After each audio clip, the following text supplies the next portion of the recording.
semuanya dan selamat datang di Global Eye. Saya Emily Francis. Terima kasih banyak sudah bergabung bersama kami. Setiap minggu kami membahas secara mendalam kisah-kisah dan isu-isu yang kita hadapi di dunia saat ini. Berikut adalah cuplikan dari apa yang akan kami bahas di acara malam ini.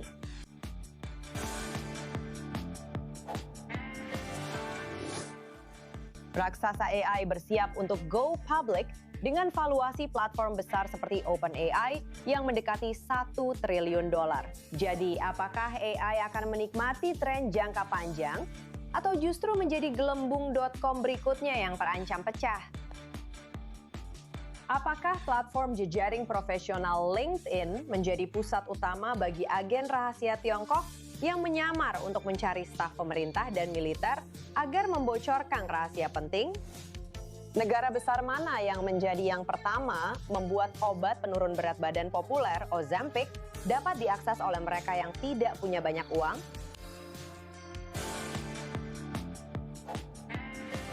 Dan sekarang ke beberapa berita utama. Amerika Serikat dalam siaga tinggi karena parasit pemakan daging baru sedang bergerak dari Meksiko menuju perbatasan Amerika Serikat. Cacing sekruk dunia baru telah menyebar selama setahun terakhir di seluruh Meksiko dan sekarang telah ditemukan di Texas menurut USDA. Parasit tersebut ditemukan pada anak sapi berusia 3 minggu. Cacing sekrup adalah lalat parasit yang betinanya bertelur di luka terbuka dan selaput mamalia, termasuk hewan peliharaan, yang pada akhirnya bisa berakibat fatal. Texas adalah rumah bagi lebih dari 12 juta sapi dan menyumbang 15% dari produksi daging sapi Amerika Serikat. Produksi daging sapi. Berikut informasi lebih lanjut dari Gubernur Texas, Greg Abbott. Saya ingin semua orang tahu bahwa ada pencegahan dan pengobatan yang sudah sangat baik dan lama diterapkan untuk penyebaran ulat sekrup dunia baru. Pengobatan dan pencegahan yang telah diterapkan oleh pemerintah federal di masa lalu. Ulat sekrup juga menimbulkan risiko bagi hewan peliharaan kesayangan kita, tetapi pihak berwenang mengatakan kemungkinan menular dan menginfeksi manusia sangat kecil, bahkan hampir tidak ada. Beralih ke Bolivia, protes di sana terus memanas. Puluhan ribu petani, penambang, dan komunitas adat telah bergerak untuk menuntut pengunduran diri Presiden Rodrigo Paz. Selama lebih dari sebulan, mereka telah mendirikan hampir 100 blokade di jalan-jalan utama di seluruh negeri. Namun akhir pekan ini, 2 petugas polisi terluka setelah kalah jumlah dan terpaksa mundur di jalan raya strategis di zona agroindustri terbesar di negara itu. Presiden Paz dituduh gagal merespons krisis ekonomi terburuk negara ini dalam 4 dekade terakhir dengan inflasi sebesar 15%. Di Albania, ribuan pengunjuk rasa juga memprotes rencana pembangunan resor mewah yang didukung oleh perusahaan yang terkait dengan Jared Kushner, utusan Timur Tengah untuk Amerika Serikat dan menantu Presiden Trump. Membawa bendera Albania dan spanduk, para demonstran meneriakan "Turunkan pemerintah" dan menuntut para pejabat mundur terkait proyek senilai $1,6 miliar tersebut. Di sebuah pulau lepas pantai yang terletak di sebelah lahan basah yang dilindungi, yang menjadi habitat berbagai jenis hewan seperti flamingo, anjing laut, dan penyu laut. Dan itu juga merupakan tempat mereka bersarang. Kami semua bersama-sama melindungi negara kami, tanah kami, dan aku melindungi anak-anakku sendiri agar mereka bisa memiliki, katakanlah, kehidupan yang bahagia setelah 20 tahun. Dan aku tidak tahu. Jadi kami berharap semuanya akan berakhir dengan baik untuk semua orang.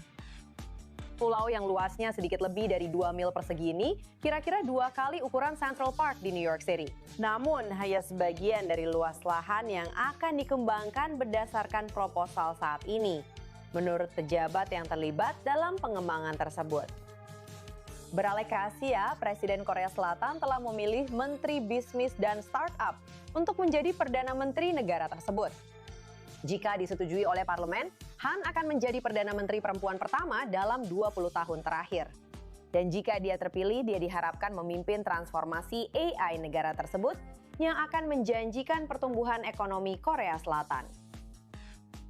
Dan sekarang kita telah mencapai puncak.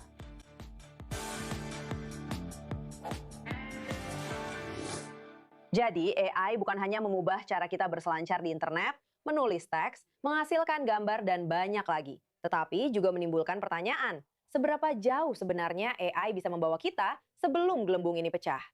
Bergabung bersama kami dalam panel dan debat malam ini dari New York City adalah Stephen Warhaftig, Wakil Presiden Asosiasi Riset Ekuitas TMT, serta Dimitris Fulgaris, Kepala Ekonom Aurora Macro Strategies. Dan juga bergabung bersama kami melalui Zoom adalah koresponden senior I24 News English kami sendiri, Owen Alterman. Selamat datang untuk kalian berdua. Sebelum kita masuk ke debat kita sebentar lagi, mari kita dapatkan sedikit latar belakang. AI tidak lagi hanya sekadar eksperimen Silicon Valley. AI mengubah cara orang mencari di web, menulis email, membuat gambar, membuat kode perangkat lunak, membuat video, dan bahkan menjalankan sebagian bisnis mereka. Namun semakin besar AI berkembang, semakin besar pula pertanyaannya. Seberapa banyak dari ledakan ini yang nyata dan seberapa banyak yang hanya sekadar sensasi? Para investor menggelontorkan uang dalam jumlah besar ke perusahaan AI, dengan perusahaan seperti Anthropic dan OpenAI mencapai valuasi yang mencengangkan, meskipun biaya chip, pusat data, dan daya komputasi terus meningkat. Reuters telah memperingatkan bahwa pertanyaan sebenarnya mungkin bukan apakah ledakan AI akan berakhir, tetapi apa yang akan terjadi pada pasar ketika itu terjadi. Pada saat yang sama, persaingan semakin ketat. Perusahaan Tiongkok seperti DeepSeek telah menunjukkan bahwa mereka dapat membangun model AI yang kuat dengan biaya lebih rendah, meningkatkan tekanan pada perusahaan Amerika, dan memaksa para investor untuk bertanya, apakah para pemimpin saat ini masih akan mendominasi di masa depan. Lalu ada pertanyaan tentang pekerjaan. AI mungkin membantu pekerja bergerak lebih cepat, tetapi AI juga dapat menggantikan tugas-tugas yang sebelumnya dilakukan oleh penulis, desainer, programmer, peneliti, agen layanan pelanggan, dan staf kantor. Goldman Sachs mengatakan beberapa pekerjaan sudah mulai hilang di bidang-bidang di mana AI dapat menggantikan pekerjaan manusia, sementara pekerjaan lain justru berkembang di mana AI mendukung pekerja, bukan menggantikan mereka. Jadi, perdebatan sekarang bukan lagi soal apakah AI akan membentuk ulang ekonomi. Itu sudah terjadi.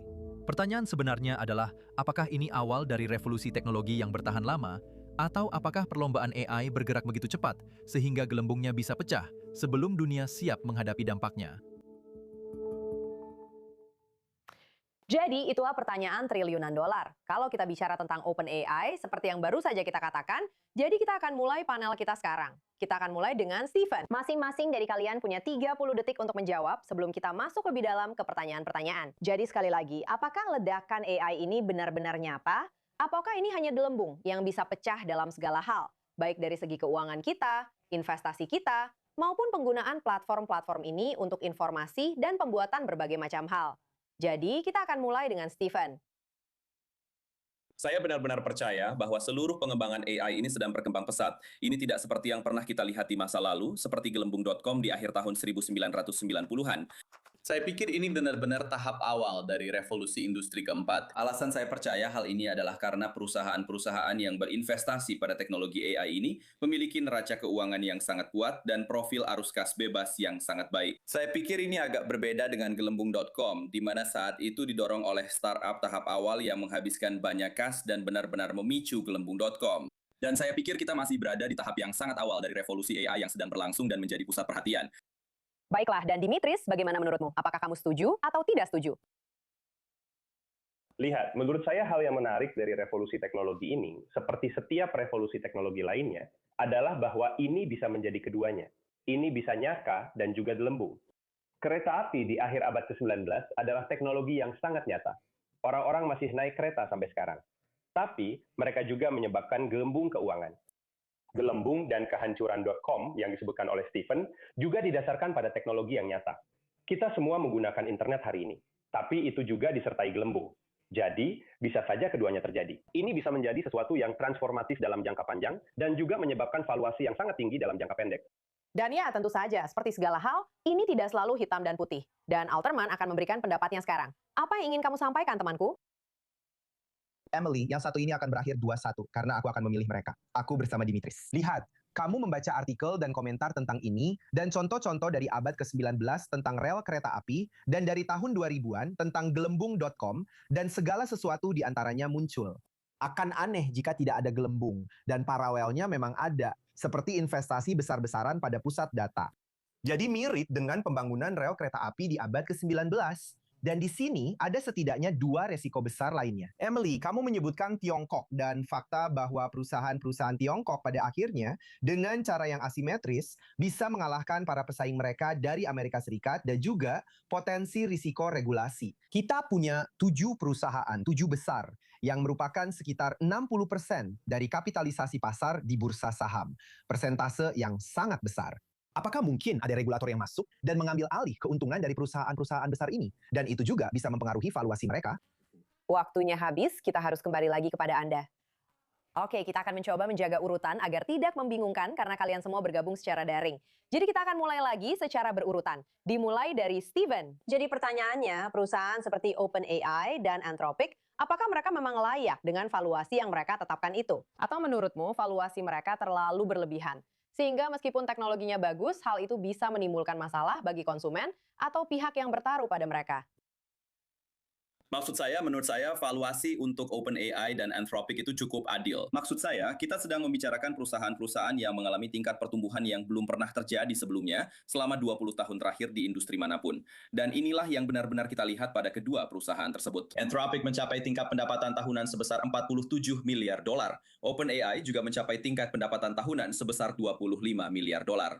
Dan itu naik dari 2 miliar dolar untuk OpenAI dan 0 untuk Anthropic beberapa tahun yang lalu. Jadi pertumbuhan yang belum pernah terjadi sebelumnya yang kita lihat dari para pelopor AI ini, inilah alasan tepat mengapa mereka pantas mendapatkan valuasi yang mereka terima saat ini. Dimitris, apakah kamu setuju atau tidak setuju? Dan fakta bahwa ada begitu banyak pesaing, bagaimana hal itu juga akan memengaruhi pasar bebas dalam kasus ini? Lihat, menurut saya sangat penting bahwa perusahaan-perusahaan ini saat ini didanai secara privat. Dan ada faktor-faktor yang sangat serius di belakang mereka yang mendukung valuasi tersebut dengan dana real. Jadi, apakah mereka pantas mendapatkan valuasi itu? Tentu saja, mereka pantas. Orang-orang berinvestasi pada valuasi tersebut. Sekarang, ketika mereka go public, saya pikir akan muncul pertanyaan, apakah ini akan berisiko? Apakah valuasinya akan bertahan setelah IPO dan selama 2 atau 3 tahun? Dan menurut saya jawabannya adalah kita tidak bisa tahu. Itulah risikonya. Dan tanpa risiko, Anda tidak bisa mendapatkan imbal hasil di pasar saham atau pasar lainnya. Jadi ya benar sekali, mereka memang pantas mendapatkan valuasi yang mereka terima. Orang-orang benar-benar menaruh uang di belakangnya. Apakah itu akan berhasil dalam 2 atau 3 tahun ke depan? Siapa yang tahu? Itulah risikonya. Itulah sebabnya ada imbal hasil. Waktu yang akan membuktikan. Setiap kali kita memiliki kemajuan ekonomi yang inovatif seperti yang telah dibuktikan sejarah berulang kali, Owen, apa pendapatmu? Lihat, ini adalah perusahaan-perusahaan yang melakukan pekerjaan terobosan, Emily. Tidak ada keraguan tentang itu. Tapi pada akhirnya, sekali lagi, pada prinsipnya ada nilai yang terlalu tinggi. Kita tidak tahu apakah itu nilai saat ini atau nilai di masa depan. Karena valuasi dan harga saham perusahaan-perusahaan ini terus meroket. Dan ada pesaing potensial, terutama di Tiongkok, yang mulai membuat terobosan dengan strategi yang sangat-sangat berbeda. Jadi menurut saya, situasi di sini benar-benar memerlukan kehati-hatian. Dan menurut saya, ini adalah tanda bahaya besar bahwa sebagian besar valuasi saham di New York berasal dari sejumlah kecil perusahaan saja. Itu menempatkan sejumlah besar uang investor dan dana pensiun hanya pada beberapa perusahaan saja. Apa artinya itu bagi perekonomian? Dan apa dampaknya jika begitu banyak uang kita dan masa depan kita dipertaruhkan pada jumlah perusahaan yang sangat-sangat sedikit dan hanya segelintir orang yang membuat keputusan tersebut? Ya, dan seperti yang Anda singgung tentang komponen Tiongkok, kita tahu bahwa mereka bisa memproduksi sesuatu dengan sangat cepat dan jauh lebih murah. Bagaimana seberapa cepat hal itu bisa menghadapi kemajuan besar yang juga akan memengaruhi harga dan saham beberapa perusahaan lain ini? Saya rasa, Owen, jika kamu ingin menyelesaikannya, lalu kita akan lanjut ke Steven dan Dimitris. Tentu, sulit untuk aneh rasanya membayangkan Tiongkok berperang secara asimetris. Ini adalah kekuatan global dalam segala hal. Tapi dalam AI, memang begitu. Tiongkok dibatasi oleh kontrol ekspor Amerika Serikat untuk mendapatkan jenis semikonduktor dan chip AI yang dimiliki perusahaan Amerika. Jelas, ini adalah kebijakan Amerika yang sangat disengaja di era Trump maupun Biden. Namun, perusahaan-perusahaan Tiongkok telah menemukan cara untuk beradaptasi dan dalam beberapa hal menjadi lebih cerdas, bahkan dipaksa untuk lebih cerdas oleh keterbatasan mereka. Kita melihat kejutan dari model DeepSeek ketika kabar itu mencuat. Dan perusahaan-perusahaan Tiongkok telah menemukan cara untuk melakukan hal-hal yang mungkin tidak sebaik perusahaan Amerika terbaik, tetapi jauh lebih murah. Dan membagikan informasi mereka secara open source juga telah memperluas jangkauan pasar mereka. Orang Tiongkok melakukan hal-hal dengan cara yang berbeda dan pada akhirnya mungkin bisa mendapatkan keuntungan dengan cara itu. Sekali lagi, hal ini meningkatkan risiko bagi banyak dari kita yang dengan satu atau lain cara semuanya berinvestasi secara langsung atau tidak langsung di 7 perusahaan teknologi besar ini. Dan Steven, jadi maksud saya bagaimana hal ini akan memengaruhi keuntungan dari perdagangan bebas dan pasar jika Tiongkok mulai memproduksi model-model yang lebih murah? Apakah sebaiknya investor berhati-hati saat melakukan transaksi besar? Maksud saya, jika kita melihat apa yang muncul dari Tiongkok, kita melihat lebih banyak kemajuan dari sisi teknologi dari perusahaan-perusahaan seperti DeepSeek. Maksud saya, ketika kita memikirkan hal itu juga memperluas peluang pasar total untuk AI. Itu adalah sesuatu yang sangat kami fokuskan, yaitu gagasan tentang paradoks Jevons, di mana Anda mengurangi jumlah harga untuk inferensi dan untuk mengakses kemampuan-kemampuan ini. Seiring waktu, ini akan membuka pasar. Amerika Serikat lebih maju daripada Tiongkok dalam hal kemajuan teknologi di bidang AI. Dan saya pikir ini akan menciptakan sedikit lebih banyak percakapan tentang harga ke depannya. Namun secara keseluruhan ini akan terus memperluas peluang pasar tersebut dalam beberapa tahun mendatang. Baiklah, pertanyaan berikutnya, Dimitris, kamu hebat. Aku akan membiarkanmu menjawab duluan. Mari kita bicara tentang pekerjaan. Saya rasa seperti yang kita bicarakan tentang revolusi industri, orang-orang yang menjahit sesuatu dengan tangan, mereka sangat khawatir. Apa yang akan terjadi jika saya kehilangan pekerjaan saya? Dan kemudian kita melihat bahwa hal itu justru membawa lompatan besar dalam masyarakat. Jadi, seberapa besar ketakutan yang seharusnya dimiliki orang-orang tentang kehilangan pekerjaan dan AI menggantikan kebutuhan akan manusia? Saya pikir itu pertanyaan yang bagus. Dan memang sangat sulit. Anda tahu, secara individu, jika pekerjaan Anda terancam oleh AI, tentu saja Anda harus, kalau tidak takut, setidaknya sadar dengan apa yang sedang terjadi. Anda harus sadar di mana AI memengaruhi Anda di sektor Anda. Kami melakukan itu sebagai ekonom. Kami melakukan itu sebagai analis. Dan saya pikir setiap orang harus sangat sadar bagaimana AI memengaruhi mereka dan memiliki rencana. Di tingkat makroekonomi, Anda tahu, Anda menyebutkan manufaktur tekstil. Manufaktur tekstil, Anda tahu, tidak menghancurkan kekuatan tenaga kerja. Tidak berarti bahwa kita semua tidak perlu bekerja. Dan saya juga tidak berpikir AI akan membawa kita ke dunia di mana tidak ada yang bekerja. Setidaknya tidak dalam waktu yang dapat diperkirakan, maksud saya bukan dalam 100 tahun ke depan. Jadi dari perspektif makroekonomi, saya pikir Anda tahu, Steve menyebutkan paradoks Jevons. Ketika menjadi lebih mudah untuk lebih produktif, tenaga kerja justru menjadi lebih berharga. Ketika kita mengalokasikan lebih banyak modal yang bisa digunakan orang, pekerjaan mereka menjadi lebih berharga. Mereka bisa melakukan lebih banyak hal dengannya. Mereka bisa melakukan hal-hal yang lebih produktif dan juga lebih menarik dengannya. Jadi saya pikir ada gambaran yang optimis di sini juga. Akan ada lebih sedikit tugas membosankan yang harus dilakukan orang, dan jauh lebih banyak hal menarik, Anda tahu, untuk dikerjakan oleh orang-orang yang berdedikasi. Ya, maksud saya, pasti ada sudut pandang efisiensi dengan alat-alat yang bisa Anda gunakan dari AI. Apakah menurutmu ini juga berpotensi menghasilkan lebih banyak wirausahawan dan pandangan kreatif, di mana orang-orang yang mungkin memiliki pekerjaan biasa yang membosankan bisa digantikan oleh AI? Mungkin ini akan membawa lebih banyak kemajuan. Bagaimana menurutmu, Owen? Apakah kamu ingin menjawab duluan untuk yang satu ini? Tentu, saya suka paradoks Jevons. Saya baru menemukannya beberapa minggu yang lalu, dan itu benar-benar luar biasa. Emily, intinya paradoks ini mengatakan, ambil contoh seperti desain grafis. Sebelum ada OpenAI dan sebelum perusahaan-perusahaan ini, kamu harus membayar seorang desainer grafis untuk membuatkan logo untuk sesuatu yang sedang kamu jalankan. Sekarang kamu bisa menggunakan chatbot, dan saya sendiri melakukannya beberapa bulan yang lalu, memberikan instruksi, dan chatbot itu langsung menghasilkan logo, lalu kamu bisa berdiskusi dengannya selama beberapa menit, dan pada dasarnya kamu mendapatkannya secara gratis. Artinya, akan semakin banyak orang yang ingin memiliki lebih banyak logo. Kita bisa menaruhnya di seluruh wallpaper kita dengan biaya yang sangat murah.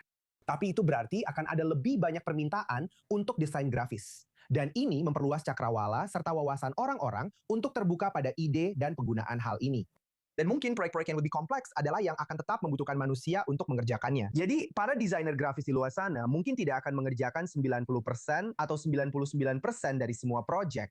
Tapi, 1% atau 10% proyek yang mereka kerjakan dari jumlah yang jauh lebih besar akan jauh lebih menarik. Begitulah saya memahami paradoks Jevons. Dan sepertinya memang di beberapa sektor, itulah yang terjadi di pengembangan perangkat lunak, mungkin dengan tanda tanya, dan mungkin juga di sektor lain. Ini adalah skenario yang menarik, dan setidaknya penuh harapan tentang bagaimana AI bisa terlihat. Tentu saja, ada banyak skenario lain, dan semua ini masih menjadi tanda tanya besar. Stephen, apa reaksimu? Sekali lagi, apakah orang-orang akan menjadi lebih kreatif dan mungkin melakukan hal-hal yang lebih mereka nikmati daripada pekerjaan sehari-hari mereka yang bisa dilakukan oleh AI? Saya sepenuhnya setuju dengan apa yang sudah dikatakan. Maksud saya, ketika kita memikirkan beberapa kemajuan yang akan datang dari beberapa pekerjaan ini, itu akan terjadi secara bertahap. Dan kita bahkan tidak bisa mengukur secara pasti seperti apa dampak jangka panjangnya nanti.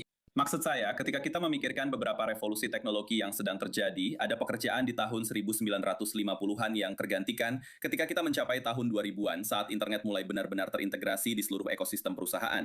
Dan kita akan mengharapkan hal yang sama terjadi. Akan ada lebih banyak pekerjaan yang tercipta dari revolusi AI dibandingkan dengan pekerjaan yang akan tergantikan. Tapi pekerjaan yang tergantikan saat ini adalah pekerjaan tingkat awal atau level bawah saat ini. Tapi ini membuka peluang untuk benar-benar mulai naik tingkat dan menuju pekerjaan dengan keterampilan lebih tinggi, serta mengejar pekerjaan yang bisa memberikan nilai jauh lebih besar. Dan mari kita bicara tentang regulasi pemerintah. Bagaimana hal itu tidak hanya akan memengaruhi AI seperti yang kita kenal, tetapi juga nilai dan dampaknya secara ekonomi. Dan saya juga ingin menambahkan, seperti banyak saham yang diperdagangkan oleh AI, bukan lagi oleh pialang saham atau manusia yang membuat keputusan. Apakah itu juga bisa menjadi faktor? Maksud saya, itu jelas merupakan faktor yang akan terjadi di seluruh pengembangan AI. Maksud saya, regulasi pemerintah itu tidak akan hilang begitu saja. Tapi Anda juga tidak bisa terlalu banyak mengatur, seperti yang kita lihat di Eropa. Mereka pada dasarnya hidup di zaman batu ketika kita berbicara tentang revolusi AI. Ini sebenarnya seperti persaingan antara ASX dan Tiongkok dalam pengembangan AI yang sedang terjadi. Tapi Anda tidak bisa mengatur seluruh industri dan kemana arah sebenarnya. Karena jika seperti itu, kita hanya akan kalah dalam perlombaan AI yang sedang berlangsung dengan Tiongkok saat ini. Jadi ini memang pertanyaan yang bagus untuk para regulator agar memastikan bahwa Anda tidak terlalu banyak mengatur. Tapi dari sudut pandang keamanan, memang perlu juga ada regulasi sampai batas tertentu. Dan Dimitris, menurutmu bagaimana? Lihat, sebagai orang Eropa di panel ini, saya harus setuju dengan Stephen. Di Eropa, kita punya regulasi AI, tapi tidak punya AI. Jadi saya benar-benar berpikir pendekatan Amerika Serikat jauh lebih baik. Nah, meski begitu, kita melihatnya pada model terbaru Anthropic yang mengungkap celah keamanan siber penting bagi perusahaan untuk bekerja sama dengan pemerintah. Dan menurut saya, Gedung Putih benar-benar melakukan pekerjaan yang hebat dalam hal ini sebenarnya, dengan menyatukan mereka dan mengajak mereka berdiskusi. Jadi, Anda tahu, infrastruktur penting atau risiko keamanan nasional bisa ditangani terlebih dahulu sebelum hal-hal ini dirilis ke publik. Dan itu adalah komponen yang penting. Saya pikir setiap negara seharusnya memiliki komponen seperti itu. Tapi saya benar-benar setuju dengan Steve. Regulasi yang berlebihan justru membunuh industri dan tidak memungkinkan ekonomi Anda untuk mendapatkan manfaat dari teknologi baru yang luar biasa ini. Owen? Nah, ini sangat mencolok ketika kamu melihat misalnya, Emily, pada regulasi di Amerika Serikat dibandingkan dengan Tiongkok. Tiongkok sangat kuat dalam pemisahan dan deglobalisasi. Dan ini hanyalah salah satu dari banyak contoh. Dan pemahaman bahwa ada batasan untuk hal ini, lihatlah kesaksian tentang kontrol ekspor Amerika Serikat dan pengakuan bahwa meskipun ada kontrol ekspor Amerika Serikat, beberapa produk ini masih bisa masuk ke Tiongkok, dan bahwa Amerika Serikat tidak bisa hanya mengandalkan hal ini untuk menutup atau membatasi kemampuan Tiongkok untuk bersaing. Bahwa pada akhirnya, perusahaan-perusahaan Amerika harus berdiri sendiri melawan Tiongkok. Dan kita tadi sudah membahas tentang bagaimana Tiongkok pada dasarnya berperang secara asimetris dan membuat model AI yang mungkin tidak sebaik milik Amerika, tetapi jauh lebih murah yang bisa memberikan keuntungan bagi Tiongkok. Kita telah melihat di Israel dan di banyak bagian dunia bagaimana hal ini telah mengubah peperangan, bukan? Penggunaan drone murah untuk membuat sistem senjata yang jauh lebih mahal menjadi tidak efektif. Dan ada sebuah skenario, setidaknya dari apa yang saya lihat, di mana AI bisa bergerak ke arah yang sama. Jadi menurut saya, regulasi yang masuk akal oleh Amerika Serikat untuk mencoba menghentikan atau setidaknya menundanya sangat masuk akal, dengan juga pemahaman realistis tentang batasan dari strategi tersebut. Dan keharusan bagi perusahaan-perusahaan Amerika untuk bisa menemukan cara mempertahankan keunggulan mereka, serta bagi Amerika Serikat untuk menangani masalah energi untuk pusat data, di mana Tiongkok juga tampaknya memiliki keunggulan besar karena investasi mereka di energi terbarukan. Jadi ya, sebenarnya terkait hal itu, maksud saya biaya-biaya seperti chip, energi, pusat data yang kita bicarakan, bagaimana hal ini akan memengaruhi keberlanjutan AI seiring perkembangannya yang terus maju dan berlangsung secara real time. Steven. Ya, begini. Ya, begini. Menurut saya, perbandingan yang sering dibuat orang adalah dengan kereta api, kan? Rel kereta api dibangun di Amerika Serikat pada abad ke-19, seperti yang sudah kita dengar dalam percakapan ini. Itu adalah inovasi besar. Mereka membuat perekonomian jauh lebih efisien. Dan orang-orang naik kereta serta mengirim barang dengan kereta selama waktu yang lama, bahkan hingga sekarang. Namun, pada saat yang sama, rel kereta api dibangun secara berlebihan dan ada risiko yang sama dengan pusat data juga. Ada juga orang-orang yang mengatakan bahwa tidak akan ada cukup pusat data dan itu akan menjadi faktor yang menghambat perkembangan AI. Jadi ini adalah faktor yang memang belum kita ketahui. Namun menurut saya, sejarah mengajarkan kita untuk setidaknya berhati-hati tentang hal ini dan memahami risiko bahwa hal ini juga bisa menyebabkan semacam gelembung. Benar. Dan juga Steven, jangan lupa, maksud saya revolusi industri membawa berbagai hal, seperti batu bara dan semua masalah lingkungan yang sedang kita hadapi. Ya, AI memang sesuatu yang masih abstrak. Tapi apa dampak jangka panjangnya? Bukan hanya dengan cara-cara yang mungkin belum kita ketahui, tapi juga seperti yang sudah kita bicarakan soal biaya chip dan lain sebagainya. Maksud saya, ketika kita memikirkan seluruh pembangunan infrastruktur AI, ketika kita memikirkan pusat data, kita memikirkan listrik, ini benar-benar permainan jangka panjang. Maksud saya, inilah yang sedang diinvestasikan oleh semua perusahaan hyperscaler dengan jumlah modal yang sangat besar.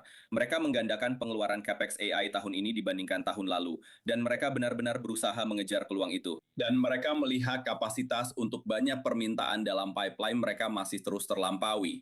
Jadi permintaan melebihi pasokan, itulah yang kita lihat saat ini. Dan Anda tentu lebih memilih membangun secara berlebihan daripada kurang membangun untuk benar-benar menghasilkan ROI yang berkelanjutan dalam jangka panjang. Baiklah Dimitris, kita akhiri dengan Anda. Pendapat terakhir tentang pertanyaan ini?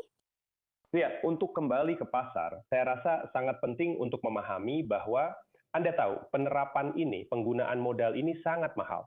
Ini sangat mahal, sehingga perusahaan seperti Google yang sampai beberapa tahun lalu memiliki neraca yang benar-benar bersih tanpa utang sama sekali, mengembalikan uang tunai kepada pemegang saham setiap tahun, sekarang tidak hanya pergi ke pasar utang global untuk mengumpulkan cukup uang untuk berinvestasi, tetapi juga ke pasar ekuitas. Itulah yang kita lihat minggu lalu. Dan kemudian Meta mencoba melakukan hal yang sama pada hari Jumat, atau mengumumkan bahwa mereka mungkin akan mengumpulkan dana melalui ekuitas. Dan itulah yang membuat pasar panik. Dan menurut saya, salah satu hal yang perlu dipahami di sini adalah bahwa ini akan membutuhkan banyak modal. Dan Anda tahu, dengan valuasi saat ini, sangat sulit membayangkan para investor dan tabungan global mampu memenuhinya. Jadi menurut saya, itulah ancamannya. Ada permintaan modal yang sangat besar, apakah pasar bisa memenuhi itu? Apakah mereka bisa memenuhi Google yang mengumpulkan 80 miliar, dan SpaceX yang melakukan IPO, serta Anthropic melakukan IPO, OpenAI melakukan IPO, dan Meta mengumpulkan dana, semuanya dalam waktu 6 bulan? Saya pikir itu pertanyaan yang penting. Terima kasih banyak untuk semuanya. Ini benar-benar percakapan yang menarik. Saya sendiri banyak belajar dan kita akan lihat apa yang terjadi. Hanya waktu yang akan menjawab.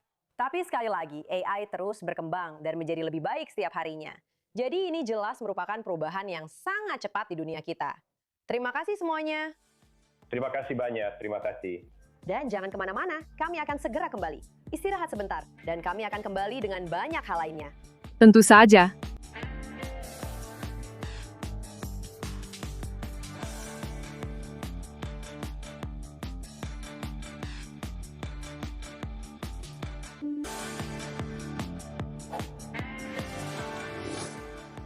Selamat datang kembali di Global Eye. Sekarang berita lainnya.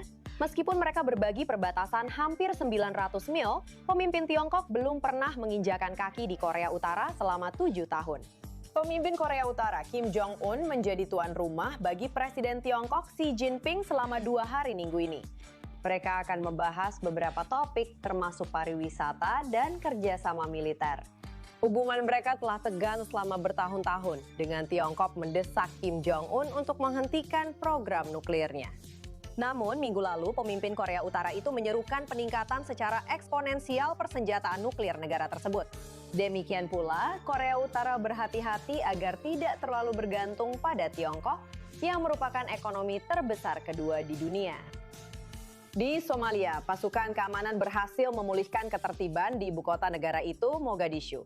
Pasukan pemerintah telah bentrok dengan milisi yang terkait dengan politisi oposisi. Polisi berhasil menyita senjata dan amunisi dari para pejuang oposisi. Kekerasan meletus menjelang protes yang direncanakan terkait keputusan Presiden Hassan Sheikh Mohamud untuk tetap menjabat setelah masa jabatannya berakhir bulan lalu. Somalia telah mengalami konflik selama beberapa dekade sejak runtuhnya pemerintahan pusat pada tahun 1991 dan terus berjuang melawan pemberontakan Islamis. Di Spanyol, lebih dari 1 juta orang memadati Plaza Mayor Madrid untuk menyaksikan prosesi dan misa Paus Leo ke-14, menegaskan kembali semangat keagamaan Katolik yang terus hidup di Spanyol. Ini benar-benar seperti mimpi. Luar biasa sekali. Paus datang ke Madrid untuk menemui kami. Kami sangat bersemangat. Rasanya tidak bisa dipercaya. Jantung saya berdebar-debar, sungguh. Ini luar biasa. Ini benar-benar terjadi. Kamu melihatnya tepat di samping kami. Seperti yang bisa kamu lihat, anak-anak muda benar-benar datang berbondong-bondong. Mereka juga termasuk di antara jemaat pada acara doa bersama hari Sabtu malam dengan perkiraan 600.000 orang berlutut berdoa bersama Paus. Menunjukkan minat yang tumbuh kembali di kalangan generasi ini, meskipun pemerintah Spanyol saat ini adalah pemerintahan sosialis. Di Nepal, sebanyak 1.000 orang berhasil mencapai puncak Gunung Everest, menjadikannya musim tersibuk dalam sejarah. Namun, kemacetan menuju puncak dunia terbukti berbahaya karena bongkahan es glasial besar menghalangi jalur yang menyebabkan keterlambatan pendakian dan bisa saja berakibat fatal. Seorang pemandu asal Nepal bernama Dawa Sherpa terakhir terlihat jatuh dari gunung 6 hari sebelumnya dan diduga telah meninggal dunia. Tapi Anda bisa melihat di sini dia sedang dibawa ke rumah sakit, meskipun keluarganya sendiri sudah bersiap untuk melakukan upacara pemakaman terakhir. Namun secara ajaib dia ditemukan masih hidup dan dibawa ke rumah sakit di Kathmandu. Ketika kami pertama kali mendengarnya, kami tidak bisa memastikan apakah orang itu benar-benar ayah kami. Jadi untuk memastikan, kami meminta foto dikirimkan, dan setelah itu barulah kami yakin dan sangat bahagia. Dawa Sherpa mengatakan bahwa dia kehabisan oksigen dan tertinggal saat turun. Bahkan dia sendiri sudah bersiap untuk mati. Meskipun dalam budaya mereka, orang-orang mengabdikan hidup untuk menjadi Sherpa. Tapi dia selamat berkat mengunyah es dan menemukan coklat di sakunya. Sekarang, mari kita sorot beberapa berita utama dari seluruh dunia yang mungkin Anda lewatkan minggu ini.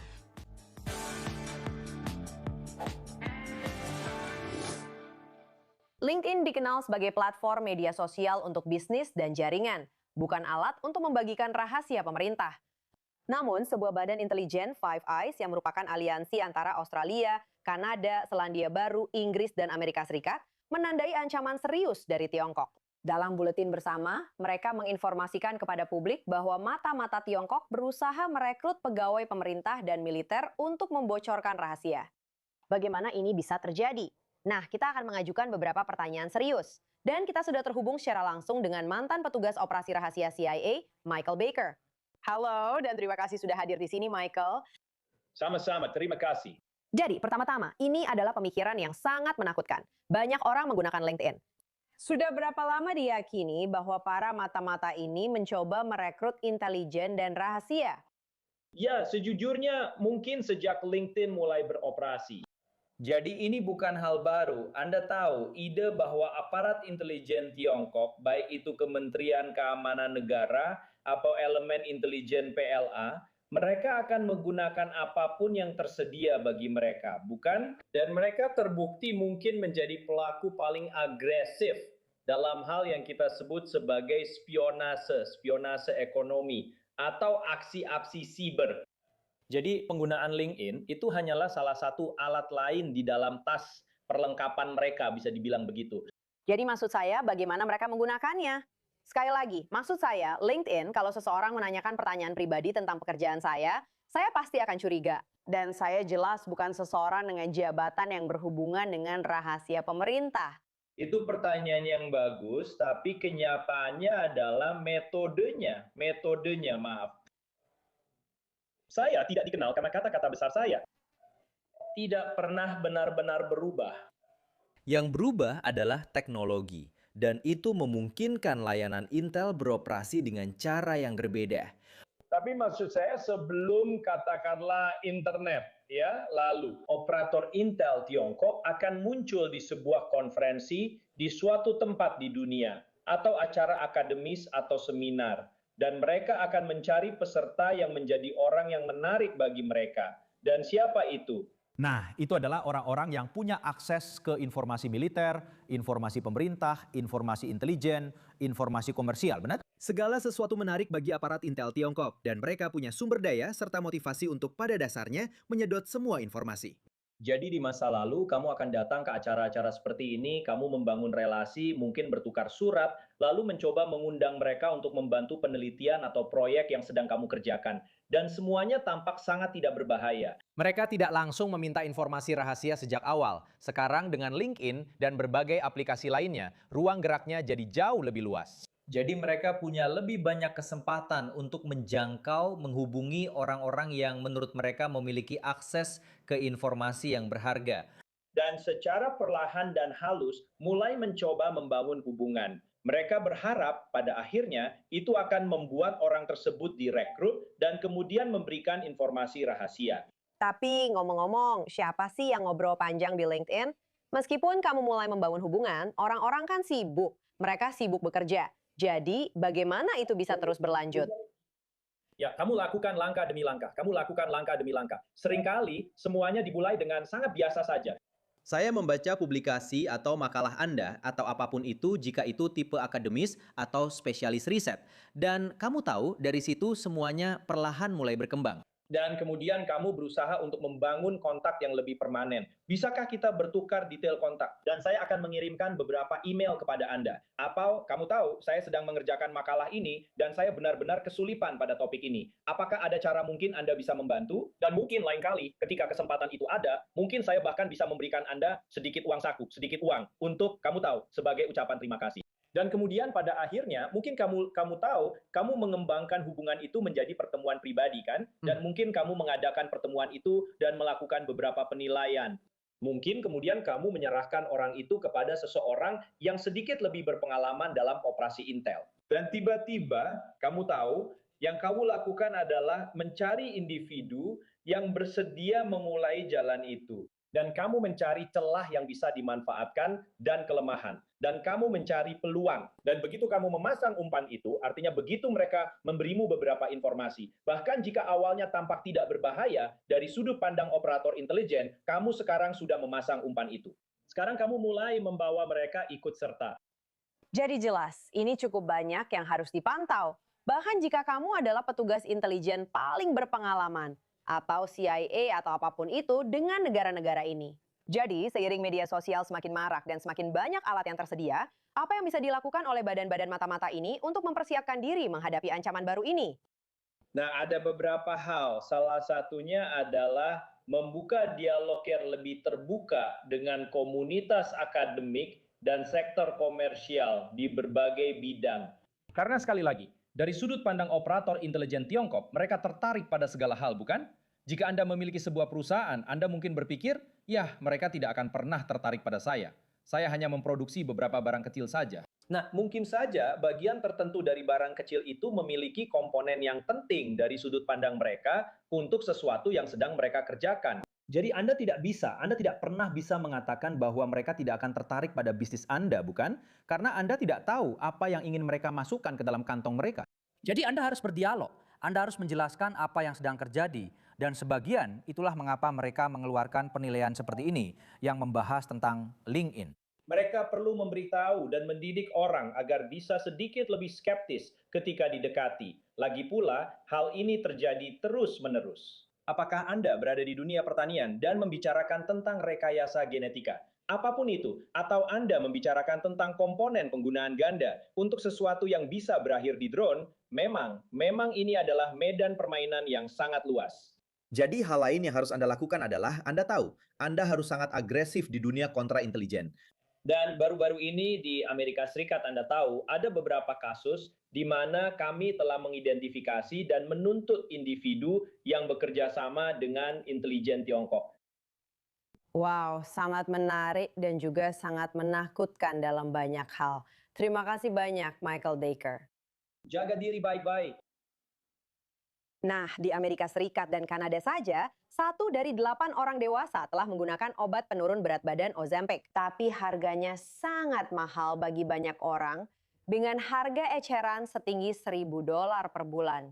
Namun bulan lalu, akhir Mei, Kanada menjadi negara G7 pertama yang menyetujui versi generik dari suntikan ini yang diberikan setiap bulan seperti yang saya katakan dan akan segera tersedia di apotek. Bergabung bersama kita sekarang dari Atlanta adalah Dr. Julian Cavanaugh, asisten profesor neurologi di Fakultas Kedokteran Universitas Emory dan juga koresponden medis untuk CBC Radio Kanada. Terima kasih sudah hadir di sini. Selamat siang. Jadi pertama-tama, beri kami penjelasan. Kami tahu ini adalah tren besar, gelombang besar. Ozempic dan obat-obatan lain seperti ini biasanya digunakan untuk mengobati diabetes juga.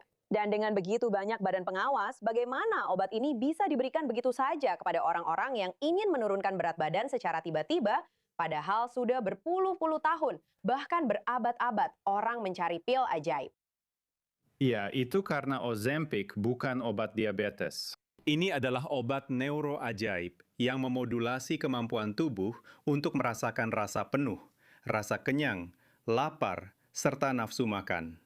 Kita sedang menemukan, seiring semakin banyak pasien yang menggunakan obat-obatan ini, ternyata obat ini juga memiliki efek lain pada otak, khususnya pada sistem penghargaan. Dan itulah alasan mengapa kita mendapatkan efek penurunan berat badan, karena orang-orang jadi jauh lebih mudah mengontrol rasa lapar, rasa kenyang, dan kemampuan mereka untuk menurunkan berat badan, yang secara langsung berhubungan dengan diabetes. Jadi itulah mengapa obat ini sebagian besar disetujui untuk pasien dengan diabetes dan obesitas, tetapi indikasinya kemungkinan akan berkembang dalam beberapa tahun ke depan. Namun demikian, mengingat ini adalah sesuatu yang belum banyak diketahui orang, dan sekarang tampaknya seluruh dunia tiba-tiba terlihat lebih langsing dan mereka mengonsumsinya, tetapi kita sebenarnya belum benar-benar tahu apa saja efek sampingnya. Maksud saya, apakah mungkin ada hal-hal yang bisa terjadi di kemudian hari, apalagi karena Anda harus terus mengonsumsinya secara teratur? Anda harus terus mengonsumsinya secara teratur. Tampaknya banyak efek positif, yaitu penurunan berat badan akibat obat ini tidak benar-benar bertahan setelah pasien berhenti mengonsumsinya, yang menimbulkan banyak sekali pertanyaan. Seiring semakin banyak orang yang menggunakan obat ini, kita mulai melihat efek samping yang sangat langka yang belum tentu dijelaskan dalam uji klinis. Karena data seperti ini hanya bisa muncul ketika ada jutaan pasien yang menggunakan obat tersebut. Kami memiliki kasus neuritis optik akibat obat ini, yang saya lihat di sini secara rutin. Dan yang benar-benar akan kami pelajari lebih lanjut di masa depan adalah potensi efek samping psikiatri. Ada sesuatu yang perlu dikatakan tentang perubahan yang terjadi pada otak seseorang ketika sistem penghargaan ini berubah. Efek samping yang sangat positif ketika orang berhenti minum alkohol atau berhenti berjudi. Namun, terkadang kita bisa melihat bahwa beberapa dorongan yang dialami orang untuk menjalani hidup bisa saja berubah karena obat-obatan ini. Ini adalah data empiris sejauh ini, tapi kita akan membutuhkan lebih banyak studi untuk memahaminya dengan lebih baik. Juga, seperti yang Anda katakan, ini bekerja dengan cara neurologis. Tapi bagaimana cara kerjanya? Atau bagaimana Anda membuat keputusan tentang siapa yang bisa Anda resepkan obat ini? Banyak orang dengan gangguan mental yang mengonsumsi antidepresan atau jenis obat lain, apakah mereka tahu bagaimana obat-obatan itu saling memengaruhi? Dan tentu saja, kimia otak setiap orang itu berbeda. Ya, dan ini benar-benar era pengobatan yang dipersonalisasi. Atau mungkin di masa depan kita akan memiliki beberapa penanda biologis untuk menentukan siapa kandidat terbaik untuk obat-obatan ini. Di sebagian besar negara, proses persetujuannya sangat sempit. Di Israel, jika saya tidak salah, ini benar-benar dibatasi untuk orang yang memang menderita diabetes dan perlu menurunkan berat badan. Indikasinya lebih longgar di beberapa negara lain. Beberapa negara memberikan lebih banyak kebebasan kepada dokternya untuk membuat keputusan tersebut. Tapi kamu benar sekali, kita butuh lebih banyak data. Dan ada sesuatu yang perlu dipertimbangkan tentang sebuah masyarakat di mana sebagian besar penduduknya menggunakan salah satu obat ini, dan apa dampaknya terhadap sistem secara keseluruhan dan psikologi masyarakat secara umum. Sekarang mari kita bahas soal biaya. Jelas, ini bukan sesuatu yang bisa dijangkau semua orang. Tapi apa yang membuat Kanada unik sehingga tiba-tiba bisa menawarkan versi generik? Apakah ini soal paten? Ya, kamu tahu Emily, kita semua pernah lalai mengirimkan dokumen atau membayar biaya tepat waktu. Dan sepertinya perusahaan farmasi yang memproduksi Ozempic di Kanada lupa membayar biaya yang berkaitan dengan paten untuk menjaga paten tetap berlaku di Kanada. Jadi mereka kehilangan patennya murni karena urusan administratif. Dan ini juga bertepatan dengan saat data-data uji klinis juga dipublikasikan. Jadi, semua ini berarti bahwa sekarang di Kanada ada produsen obat generik yang tidak hanya bisa membuat obatnya, tetapi juga dapat membuktikan bahwa obat tersebut efektif dan aman berdasarkan data yang telah dikumpulkan oleh perusahaan farmasi lain di masa lalu. Jadi mereka tidak perlu mengulangi studi tersebut untuk bisa masuk ke pasar. Jadi itulah alasan mengapa produsen obat generik ini bisa membuat Ozempic generik di Kanada dengan biaya yang jauh lebih rendah. Tapi ini sebenarnya sedikit keanehan dalam sistem, dan khususnya bagi kita orang Amerika, obat ini tidak akan melintasi perbatasan dalam waktu dekat. Baiklah, terima kasih, terima kasih. Sangat-sangat menarik. Terima kasih, Dr. Julian Kavanaugh. Terima kasih sudah mengundang saya. Meskipun terjadi bulan Desember lalu, pembunuhan mahasiswa berusia 18 tahun Henry Nowak di Inggris terus menarik perhatian media internasional. Nowak ditusuk hingga tewas di Southampton oleh Vikram Digwe, yang mengklaim bahwa Nowak melakukan pelecehan rasial terhadapnya dan bahwa ia bertindak untuk membela diri. Namun, rekaman baru dari kamera tubuh polisi yang mengkhawatirkan mengungkapkan fakta baru tentang bagaimana polisi menangani penyelidikan di tempat kejadian perkara. Kini bersama kami dari London, jurnalis Noah Hoffman, koresponden politik untuk The Spectator. Terima kasih telah hadir, Noah. Terima kasih. Jadi, ini benar-benar cerita yang gila yang sudah kita bicarakan selama beberapa waktu. Tapi untuk para penonton, terutama di Amerika Serikat yang belum mengikuti ceritanya, jelaskan apa yang terjadi dan mengapa hal ini sangat kontroversial, membingungkan, dan kompleks. Jadi ini adalah kasus yang sangat tragis tentang seorang mahasiswa berusia 18 tahun yang menjadi korban penikaman tragis di Southampton. Ketika polisi dipanggil oleh keluarga pelaku, mereka berusaha membuat korban, Henry, seolah-olah dia adalah penjahat dalam kasus ini.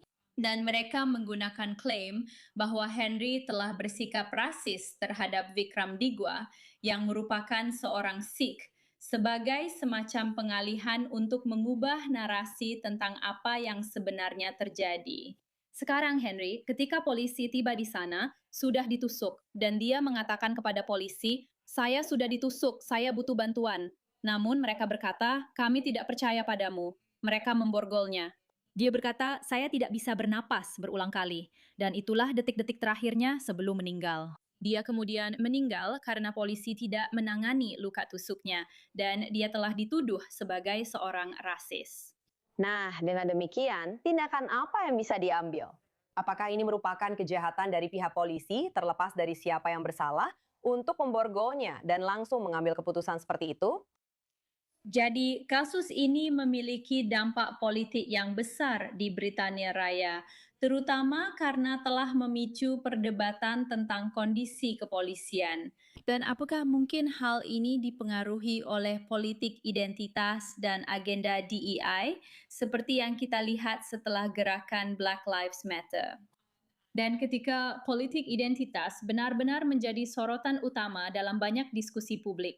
Dan di Inggris, banyak dari hal itu sebenarnya diimpor dari Amerika Serikat. Padahal kita beroperasi dalam konteks yang sangat berbeda di sini. Namun, ada juga banyak dampak politiknya. Dalam arti bahwa ada rasa frustrasi karena beberapa politisi mungkin menggunakan kasus yang sangat tragis ini untuk menimbulkan sesuatu. Para kritikus akan mengatakan bahwa ini justru menimbulkan lebih banyak perpecahan. Padahal seharusnya ini adalah saat di mana masyarakat harus bersatu dan tidak memperkeruh ketegangan. Benar. Dan kita melihat begitu banyak kekerasan, penembakan massal, dan lain sebagainya. Jelas hal seperti ini ketika kita sangat terpolarisasi, sangat menakutkan dan berbahaya dengan sendirinya. Sekarang rekaman kamera tubuh yang dirilis juga mengungkapkan bahwa pelaku yang dijatuhi hukuman lebih dari 20 tahun penjara itu juga tidak berkata jujur. Ya, saya ingin meluruskan, kami sebenarnya nyaris tidak ada penembakan massal di Inggris Raya. Ya, itu benar. Kami memiliki undang-undang senjata api yang sangat baik yang membuat kami aman dalam hal itu. Namun ada masalah dengan kejahatan menggunakan pisau. Dan ini adalah contoh lain dari hal itu. Jadi, ada banyak perdebatan tentang apakah fakta bahwa orang Sikh diizinkan membawa pisau upacara keagamaan mereka, kirpan, apakah mereka seharusnya dilarang melakukan itu? Sekarang itu adalah percakapan yang sedang terjadi dalam wacana publik. Tetapi banyak anggota komunitas Sikh telah menunjukkan bahwa pelaku sebenarnya tidak menggunakan pisau keagamaan tersebut.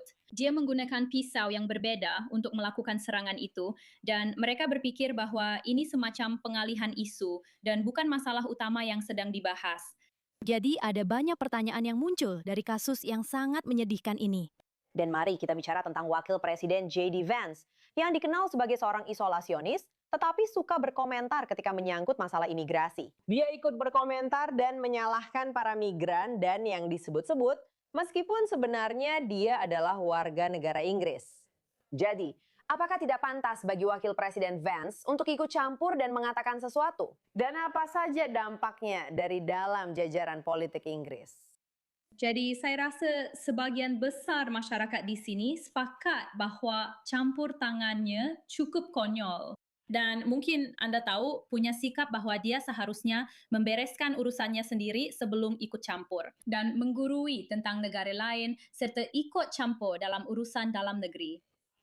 Saya rasa David Lammy yang merupakan Menteri Kehakiman di sini dan Wakil Perdana Menteri serta cukup dekat dengan J.D. Vance melakukan panggilan telefon dengannya di mana dia dengan nada yang jauh lebih diplomatis mengulangi pernyataan tersebut. Seperti yang anda katakan, pelakunya adalah orang Inggris. Dia lahir di sini. Telah terjadi banyak masalah dengan migrasi massal di Inggris dan banyak hal yang perlu dibicarakan tentang konsekuensi-konsekuensinya. Namun, pria ini bukanlah seorang imigran. Jadi intervensinya sebenarnya tidak benar-benar diterima dengan baik di sini oleh banyak orang. Baiklah, terima kasih banyak jurnalis Noah Hoffman, koresponden politik untuk The Spectator. Melanjutkan tema ini, sepasang suami istri asal Inggris yang dipenjara di Iran telah kalah dalam banding mereka terhadap hukuman penjara 10 tahun atas tuduhan mata-mata, tuduhan yang mereka bantah dengan keras. Keluarga mereka mengatakan bahwa Craig dan Lindsay Foreman tidak diizinkan menghadiri sidang tersebut. Sementara tekanan terhadap pemerintah Inggris semakin meningkat untuk menunjukkan rencana yang jelas untuk memulangkan mereka. Berikut laporan selengkapnya. Oke, nama saya Craig Foreman. Saya telah menjadi tukang kayu di Toronto sepanjang hidup saya dan saya telah menikah bahagia dengan Lindsay selama 10 tahun terakhir. Kami berdua saat ini telah menjalani 14 bulan dari hukuman penjara. 10 tahun di penjara Evin, Teheran, atas kejahatan yang tidak pernah kami lakukan, yaitu dituduh memata-matai untuk Inggris dan Israel. Menurut keluarga mereka, sepasang suami istri asal Inggris yang dipenjara di Iran kini telah kehilangan hak banding atas hukuman penjara 10 tahun yang dijatuhkan kepada mereka. Craig dan Lindsay Foreman dijatuhi hukuman tahun lalu setelah otoritas Iran menuduh mereka melakukan spionase, tuduhan yang mereka bantah. Keluarga mereka mengatakan bahwa proses banding dilakukan tanpa sepengetahuan mereka dan pasangan tersebut tidak diizinkan menghadiri sidang.